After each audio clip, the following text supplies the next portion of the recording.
Welcome back, John McNamara. He's the Vice President of Government Affairs at Michigan Restaurant and Lodging Association. John, we have you on a lot to talk about these issues, but they change all the time as well. The good thing, the restaurants are back open. We are. We're at, obviously at a 25% capacity at 10 p.m. curfew, but this is a great step in the right direction. And so far, the report's been positive of everyone doing their part and following the rules. And we're looking forward to more progress. So, I've been online trying to navigate some of these reopening guidelines because I will say since the restaurants reopened, they seem pretty busy, at least here in our neighborhood. People were excited to get back to being able to eat out. One of the things, like one restaurant I went to, they had me sign in, the other one didn't. Is that still required? Is it mandated? It's still confusing for some of these restaurant owners. So they are supposed to be collecting names when people come in. If you're with, a party of 4 or 5 other people, you can get one name and one phone number because they'll be able to report back to the group. But the interesting thing is that they are not, if someone says, I don't want to do it, they don't have to refuse you service. It doesn't have to become an issue. So, you're seeing some places choose to put a QR code on the table and have people fill it out there, maybe go to a Google Doc or something like that. Some places you're seeing a simple clipboard. I was at a place here locally where when you walk in, they just ask you for your name. So I think everyone's accomplishing it in different ways. Some of the names that people put down, though, they're pretty funny. Yes. Jenny, 8675309 is on pretty much every list. Yes. And, there's sometimes some interesting text back and forth from members of names people think of or this, that, or the other. But, if it means I can sit down and eat in a restaurant, I'm more than happy to give people my name and phone number. Right. I've been pretty surprised that the governor didn't extend it past Super Bowl because, of course, the big concern is going to be Super Bowl and the parties. And I know some states are not allowing for TVs to be on, hoping to avoid those crowds. Any thoughts from the restaurants regarding the Super Bowl? Well, they're excited to be open. I think there's a little bit of worry that, if it's a super close game or goes into overtime, they're going to have to, ask people to leave at 10 o'clock. And I don't think anyone wants to do that. But I think this is just another opportunity for them to prove that they can follow the rules. This can be done safely. And they're ready to have 25% in there and hopefully get some good tips for their staff and their teams. Yeah, the outdoor igloos, we're seeing some places now because it's hard to get the igloos. Oakland County did a great job, though, in getting the garden sheds for some of the local restaurants. So a lot of this are, it depends on the county and also your city as well, working with some of these businesses.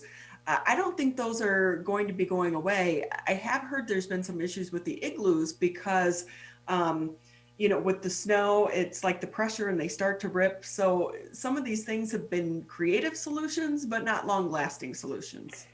Right. And, we don't want them, hopefully don't have to be super long lasting. I think our goal now is, we've had some really good conversations with Health and Human Services and, obviously a new director who recently took over there, but has, hit the ground running and had great communication with us. So, I think we want to get toward, 50 and then maybe get to, as spring and summer hit, 75 and dare I say it one day, 100% indoor capacity. And we start to remember life as it once was moving forward. So with that, with the new leadership, we are also hearing from other organizations that the communication seems to be a bit better in that regard. How long do you think some of these restaurants are going to have to be at 25% capacity? I think that honestly depends on, we'll probably get some new numbers on Tuesday on infection rate and the other, but, I think it will depend on that. But, I would hope that by, late February, early March, if we're not at 50, we know when we will be at 50 and then, continue to move forward from there. Obviously, no one can control what's going on with this second variant. It's a concern for everyone, but a huge concern for us of, we want to avoid another potential, complete shutdown, but obviously you need to be cognizant of public health and protecting people. John McNamara with us here on the MegaCast. He's the Vice President of Government Affairs for the Michigan Restaurant and Lodging Association. Can we talk a little bit about employees? Are restaurants able to get enough employees? Because we are also seeing some people giving up on the industry because it is so up and down and so uncertain. It's tough right now. I mean, it's been a hard year. It's been a hard year for our members, but it's been a hard year for team members as well because, they haven't had a lot of predictability. So we have some members who their teams came right back and were ready to get back and couldn't wait to see colleagues. And we're seeing some people who, are struggling to get people back. They may have gone to, Target or a retail store where the employment was more consistent and moving forward. But, luckily, this is a lot of people's, first job or sometimes their second chance. If people want a job right now, the restaurant industry's ready for you.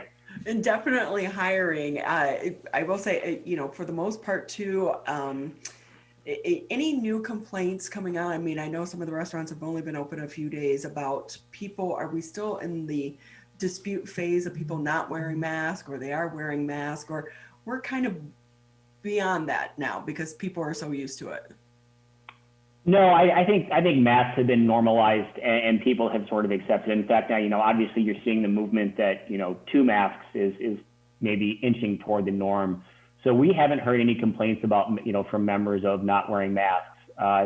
It's not too much to ask to have someone say, until you sit down, wear your mask, and if you get up, put your mask back on. So that's no problems with that as of yet. And I do think part of that is, I think the 10 p.m. curfew helps. I think you have people who want to, get in and get out, and they aren't lingering as much as maybe they once were.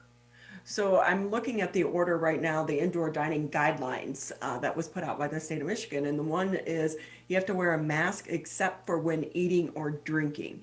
And that's been some confusion because people were thinking, do you have to put your mask on in between bites or drinks, or no? If you're sitting down, you're okay to keep your mask off. If you're sitting down, you're okay to keep your mask off. And I think right now you're not seeing people, maybe do, the longer indoor 2.5, 3 hour dinner that they once were at a higher end place. I think now it's more, let's go, let's enjoy each other's company. But we're not seeing people linger as much as they used to. And part of that is they understand that at 25%, every seat is valuable, and they want to give the restaurant, the opportunity to turn that table and make some more money.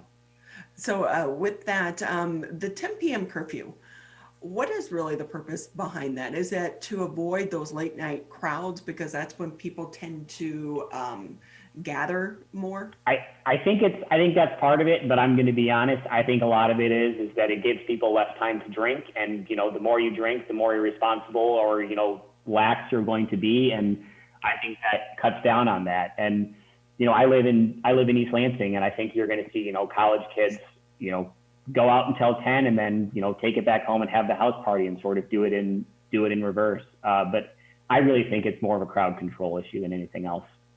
So any chances of that being lifted anytime soon with those capacities? I think you'll see I think the curfew you will see for longer. I think if capacity limits go up, you'll continue to see a 10 p.m. curfew for a while. What's the feedback from your members on that? Are they saying, okay, at least it's something? It depends on the member. If you're, a sports bar, you're probably okay with it because, a lot of stuff is wrapping up by 10. But if you're more of a nightclub type facility or more of a later college crowd or more an industry bar where people would go out after work, they don't love it because they're sort of missing out on their bread and butter, which for some people is 10 to 2 or 11 to 2. Yeah. So John, what's been the feedback from some of your members regarding some of the grants that were issued for the employees, the workers, but also the businesses? Because, you see them put this out there, but have people actually been able to receive some of this money?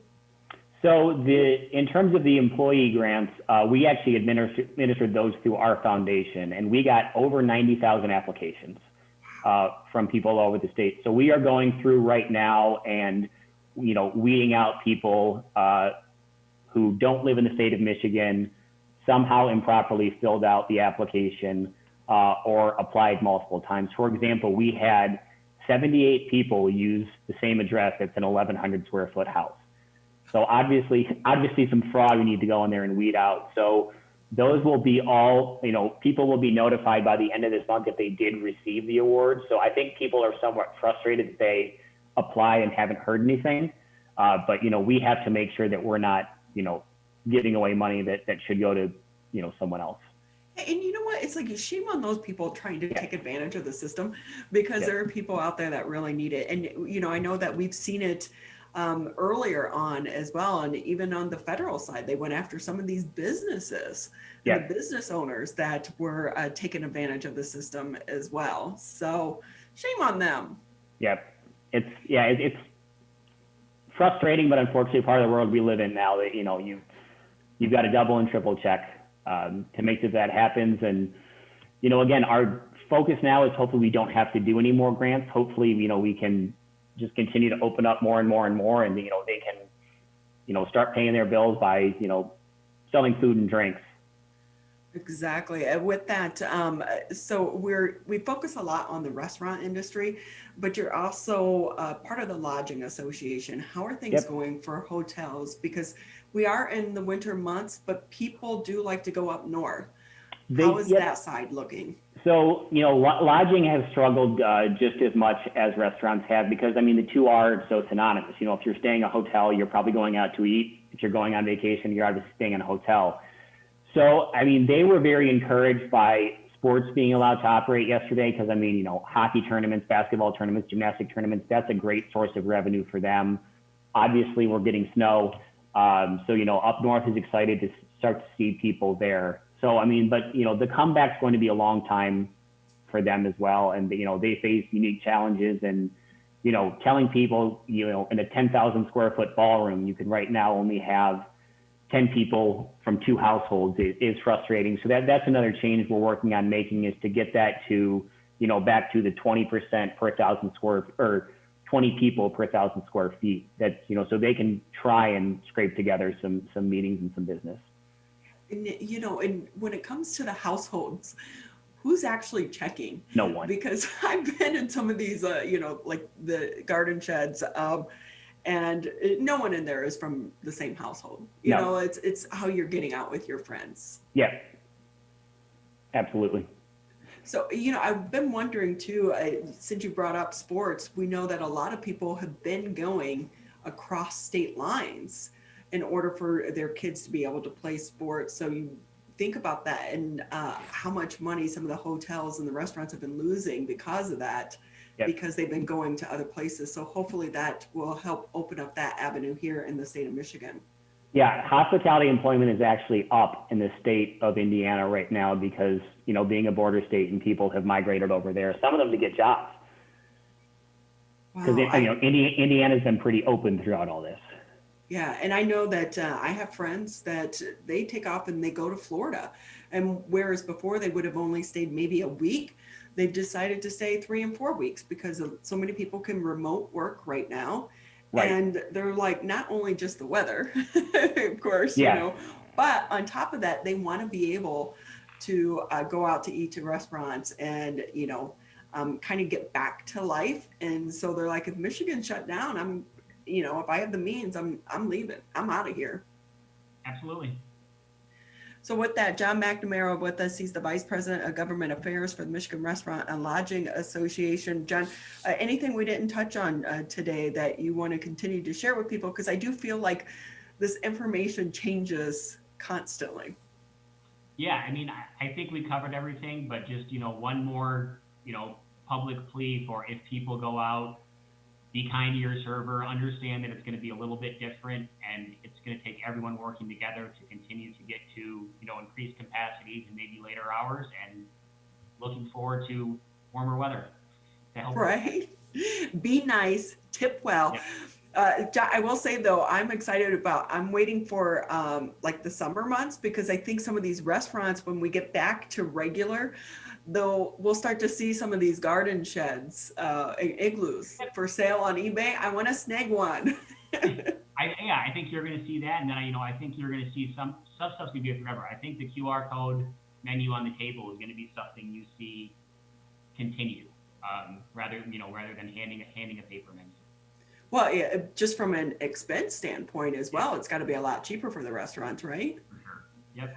I will say we have a local restaurant here that does that, but for some reason I don't get a good cell phone signal inside their building. And so, you're like doing this, it's like trying to get on. It could be a little frustrating, but it is a good way to do it. For sure. Well, John, great to have you with us. We wish you the best in 2021. Let's hope we're on the back end of this. Absolutely. See you guys next time.